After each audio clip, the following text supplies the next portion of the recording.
Hello guys, welcome back to our channel. If your Sonos Play 5 suddenly stops connecting, behaves differently than usual, or no longer responds the way you expect, doing a reset may help refresh everything and give the speaker a fresh start. Sometimes music stops loading properly, while other times the speaker disappears from the app or refuses to reconnect after setup changes.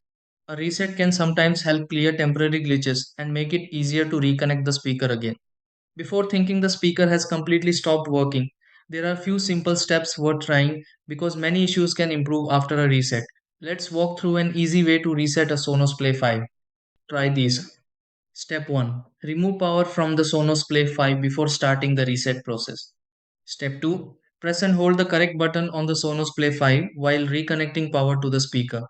Step 3. Keep holding the button on the Sonos Play 5 until the indicator light changes pattern. Step 4. Wait for the Sonos Play 5 to finish restarting completely after the reset process begins.